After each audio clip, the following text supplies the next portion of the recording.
bukunya. Assalamualaikum semuanya, perkenalkan nama saya Kaila Rahmadariana dari kelas 105. Saya ingin mempresentasikan perubahan iklim dan pemanasan global. Dan langsung saja kita mulai yuk. Nah, pertama-tama saya akan membahas perubahan iklim. Apa sih itu perubahan iklim?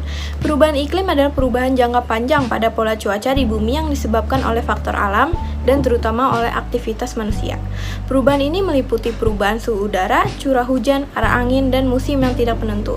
Penyebab utamanya adalah peningkatan gas rumah kaca seperti karbon dioksida (CO2) akibat pembakaran bahan bakar fosil, penebangan hutan, dan polusi industri. Nah, selanjutnya ada pemanasan global. Pemanasan global adalah proses meningkatnya suhu rata-rata permukaan bumi akibat peningkatan jumlah gas rumah kaca di atmosfer, seperti karbon dioksida (CO2), metana (CH4), dan nitrogen oksida N2O. Gas-gas ini menahan panas dari matahari agar tidak keluar kembali ke angkasa, sehingga bumi menjadi lebih panas dari biasanya. Nah, saya akan membahas topik permasalahan saya. Nah, saya akan mengangkat tanah longsor. Nah, apa sih itu tanah longsor? Tanah longsor adalah peristiwa bergeraknya massa tanah, batu, atau campuran keduanya dari tempat yang tinggi ke tempat yang lebih rendah secara tiba-tiba.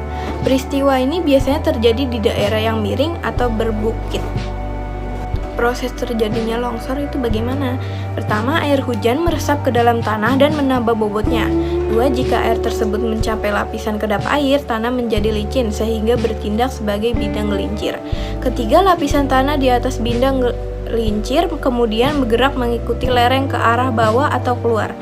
Keempat, hal ini juga dapat terjadi ketika gaya pendorong seperti kemiringan lereng, berat jenis dan air lebih besar daripada gaya penahan, kekuatan batuan, dan kepadatan tanah.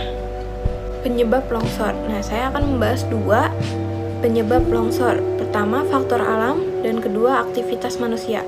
Faktor alam, curah hujan tinggi. Hujan yang deras membuat tanah menjadi jenuh dan berat, meningkatkan tekanan pada lereng. Kemiringan lereng. Semakin curam lereng, semakin besar gaya gravitasi yang menarik tanah ke bawah.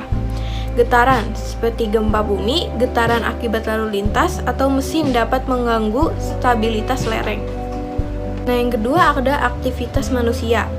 Nah, pengundulan hutan, hilangnya vegetasi, terutama pohon berakar dalam, mengurangi kemampuan tanah untuk menahan dan menyerap air sehingga meningkatkan resiko longsor. Pembangunan jalan, rumah, atau struktur lain di lereng yang tidak memiliki kemiringan yang memadai dapat mengurangi daya tahan. Kebocoran pipa air. Kebocoran pada saluran air atau pipa juga dapat menyebabkan pergerakan tanah dan memicu longsor. Cara mengatasi longsor itu: pertama, tanam pohon di area rawan longsor. Dua, membuat tembok penahan tanah. Tiga, membangun bangunan dengan fondasi kokoh. 4, tidak membangun di daerah rawan longsor. 5, membuat sistem drainase yang baik. Nah, bagi yang nggak tahu, drainase itu adalah sistem pengalihan air permukaan atau bawah tanah secara alami maupun buatan untuk mencegah genangan. Kesimpulan yang saya dapat yaitu pemanasan global menyebabkan perubahan iklim yang berdampak besar terhadap kehidupan di bumi, seperti naiknya permukaan air laut, cuaca ekstrim, terganggunya ekosistem, dan ancaman terhadap kehidupan manusia.